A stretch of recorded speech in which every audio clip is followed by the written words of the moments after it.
Respect failure as much as you respect success. In fact, fear people who have not failed. They are too innocent to counsel you.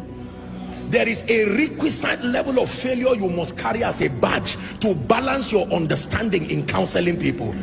Believe me, anybody who comes to you with 100 over 100 is still a child in the school of success. There is a requisite scar that gives you a balanced perspective. Have you failed enough to be able to talk to me? Don't tell me all the stories. I just prayed and the person was healed. I just spoke and they gave me an auditorium. You are not the person to counsel me. I respect you. Carry your results until you learn the other side of life. My goodness, there are people that have failed enough and they can talk to you. When they talk to you, they utter from their pain. Their pain has been turned to wisdom. Every sentence is a life lesson. A woman who tells you, I have been barren for 10 years. Now God gave me 3 sets of twins. Forget the twins and learn wisdom. Don't just respect crowns, respect scars. The wise respect both scars and crowns. Can I encourage someone? Your failure is still an asset. Don't throw it, archive it.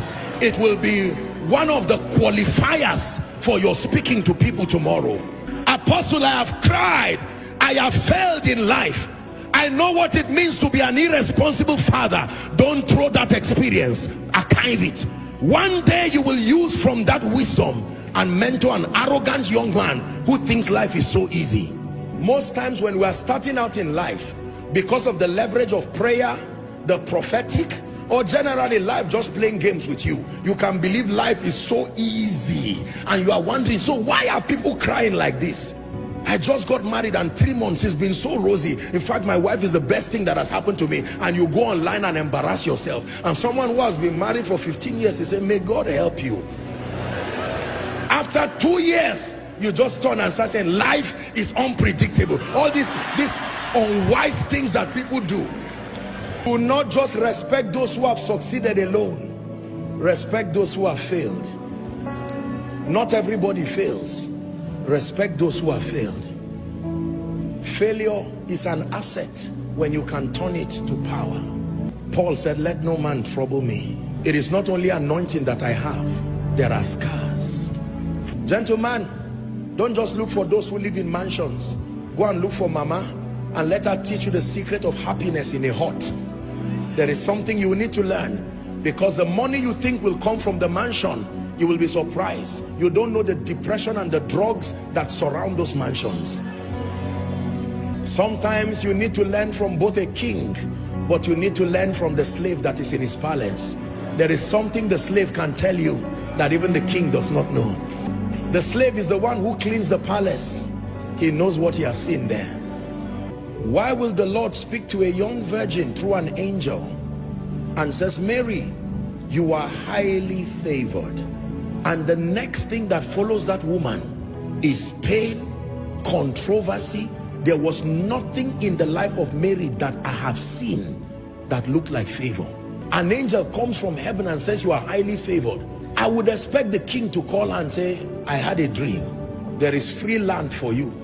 As soon as Jesus is born, you become tax-free. That sounds to me like favor. So God calls scar favor. He calls controversy favor. He calls pain favor. Why would you say a woman is high? God is speaking to someone. Don't listen. You may cry, but don't be embarrassed about your failures again. There is something about the speaking of God, that until you are at your lowest moment, there is something about the voice of God you cannot hear. There is a pain requirement to hear certain things about God. Tonight's message is very deep. For some of you, you really will not understand it this night. You are too innocent. You have been shielded by the sacrifices of others. You may not really understand this. There is a pain requirement that brings out the clarity and the purity of the voice of God. There is a way a man of God fails and fails and fails in ministry, that he goes back and he says, Lord, teach me. When he writes a book about the leadership of the Spirit, read it. That pain has purified any flesh and the need to make a name. It's gone. That is the reason why when people go through things and they come out of it, they usually come out with an anointing. Barren for 16 years, laughed at by people. As she gets triplets, it's not only children she got. The day she speaks over you, she will terminate barrenness in a moment, because every time she sees you, like the high priest, she's touched with the feelings of your infirmity. Let me tell you the truth. You see, many of you see today that I pray for people and I'm just speaking and you see the power of God. It's not only prayer and anointing, no. There is a pain requirement that has reached down to the bowels of power and has drawn genuine, authentic spiritual power.